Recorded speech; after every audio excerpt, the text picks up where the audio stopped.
This was the best freaking collab we have ever witnessed in the gacha space, hands down. And you can't prove me wrong, I'm sorry. And if you don't think so, don't worry, this whole video is actually here to prove that you are wrong. And mind you, I am fully aware of the predatory elements of this collab, right? There were definitely things that I am not happy about, but after finishing the actual story and, experiencing everything that Kuro prepared for us for this collab, what the beautiful animation! What the fuck is that? Can you hear that? They did not! Yeah! This is a true main character. This is crazy. Oh my god. Oh my god. Oh my god. I truly, really believe that the sheer quality of what we received was enough to forget about those things. We actually received high quality, AAA type of product with depth and as basically a love letter to the Cyberpunk Edgerunners. But also I think to the Cyberpunk overall. After experiencing this by ourselves, we can universally agree that this collab decided to do something more than simply connecting two franchises. And if you think that I am overreacting, okay, go see my live reaction to the story. You can check out my live stream on my channel. I actually recently started streaming and I fell in love with it. So if you would like to spend time with me and share your thoughts, your emotions, or simply drink coffee with your moth, make sure to keep an eye on notifications on my channel. And remember to like, subscribe, and share this video if you like it. Good morning, my starlights. It's yours truly, Luminara here, and without further ado, grab some tea or coffee and let us talk about the first freaking collab in the gacha space.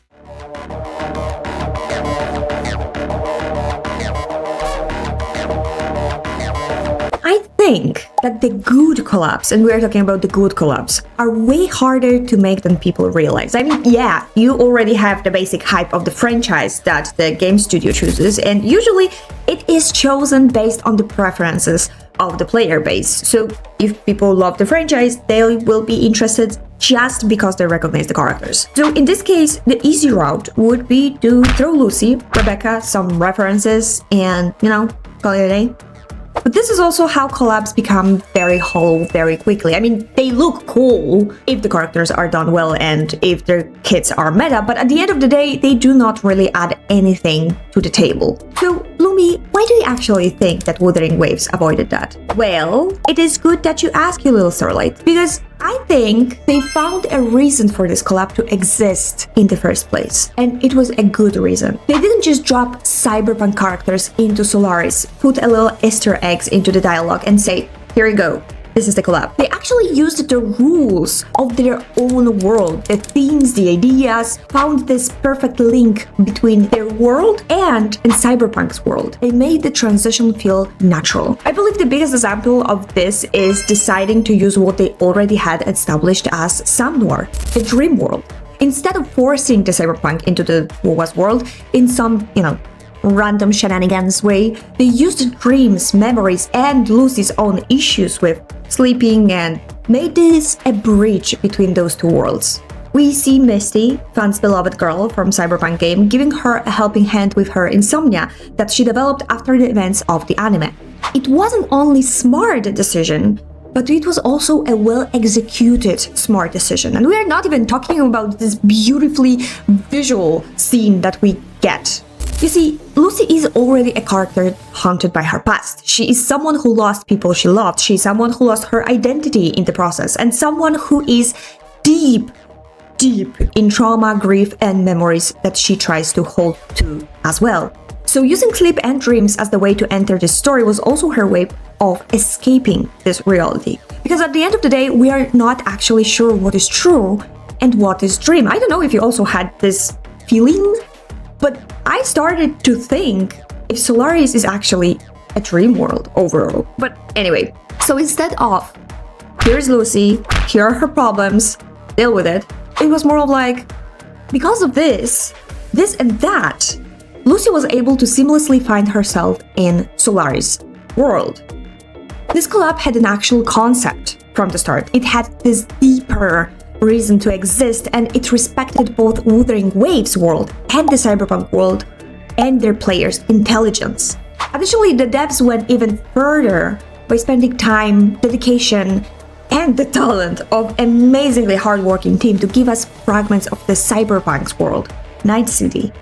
Somehow, although those are two completely different worlds, they managed to recreate not only the visuals of the Night City, but also the atmosphere, the details, the little references. At some point, I really felt like I was playing an alternate version of Cyberpunk 2077. Do you remember when I told you that this is a love letter not only to the Edgerunners, but also to the whole franchise created by CD Projekt Red? Like, this is what I mean. They really understood the assignment. And as a cherry on top, we got additional gameplay elements, additional references, and additional little winks to those who spend their time with both anime and the game. The music, the characters, the references to popular themes from both the game and the anime, it fantastically showed how seriously Kuro approached this whole collab. I really believe that all of us, when we heard the rebellious path at the end of the story, we all collectively started vibing.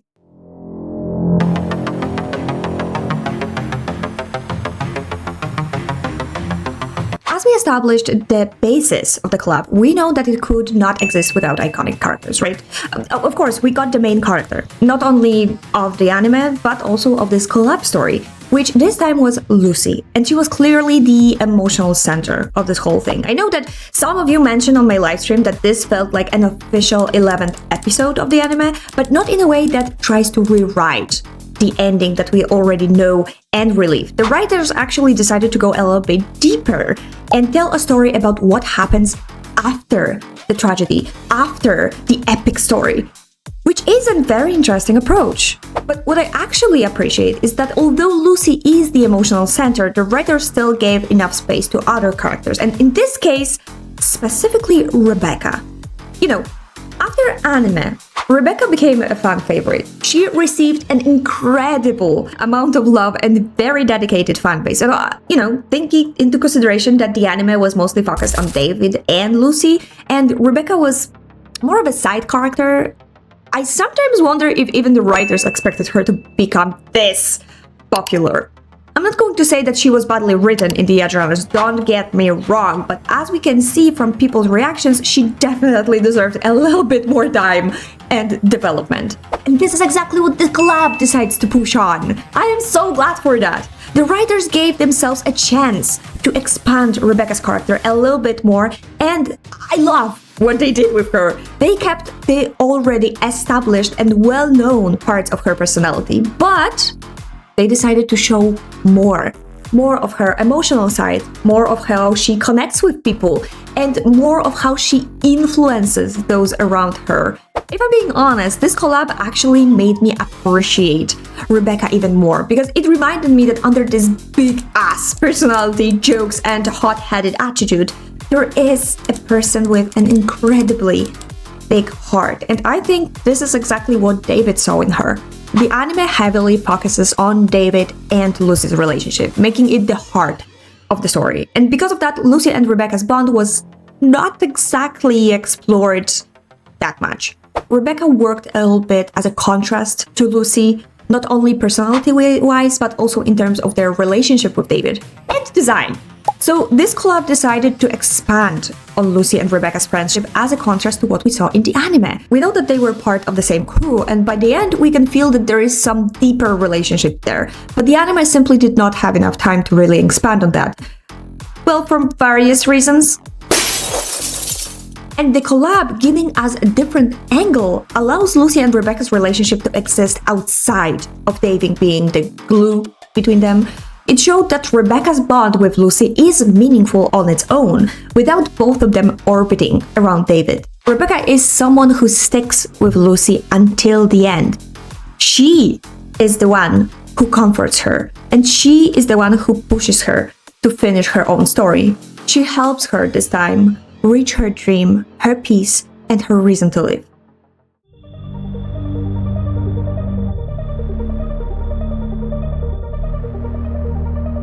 Okay, but I told you at the beginning that this story had a way deeper meaning, and this is exactly why I think this collab is the greatest collab in the whole gacha space. So let me cook here. You know, the beautiful visuals, the references, the music, the fan service, all of that was great, right? But this story was actually about something more. It touched on very real very human things that can sometimes be overlooked in all of those epic stories that we watch here or play through. That was the story about grief, about a person who lost someone they loved, they truly loved. But most importantly, the story touched on survivor's guilt and the painful question of how you keep living when someone else did not get the chance. Why we deserve to live when there were others who deserved to live just as much as we did, maybe even more. I really believe that Wuthering Waves is a mature type of game, specifically because it is not afraid to touch on mature things. And choosing this type of story for this collab makes me feel that Kuro not only appreciates their player base, but also respects the intelligence of their fans. We're not getting the simple fix to the tragedy that happened. We're also not unnecessarily reliving the tragedy just for the sake of pain, but it was definitely not about pretending that everything is okay, because it was not. It was about showing that grief is something different people experience in different ways. And although we often hear that we have to keep living for those we lost, for some people, grief doesn't just vanish because the time has passed. Lucy survived, but surviving did not mean that she was alive. And funnily enough, this way of presenting the story actually fits her, where not as a part of David's story, but as a character itself. Lucy was always hard to reach, hard to trust. But when she finally trusts someone, opens up, and in David's case, decides to love, this is the ride or die. This is the girlie who will go to the moon and back. You get the reference. So when she lost the only reason she had to live in this forsaken city, alongside the crew where she finally felt like she belonged, the horrible weight stayed with her and didn't want to pull back. This is the kind of situation where you are alive, but at the same time, you're not. And, then you have to figure out what to do with that. How to live again.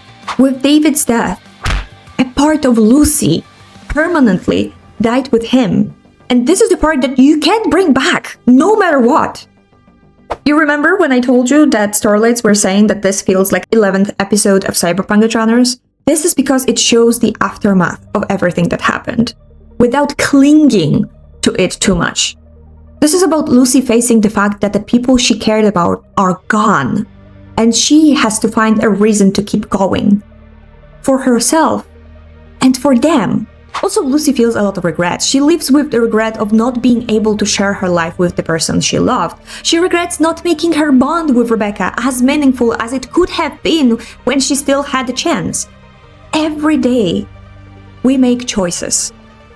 We do what we can with the time that is given to us, right?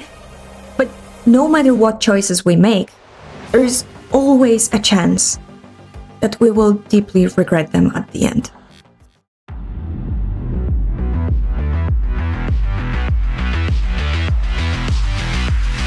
So, I told you I will prove you wrong.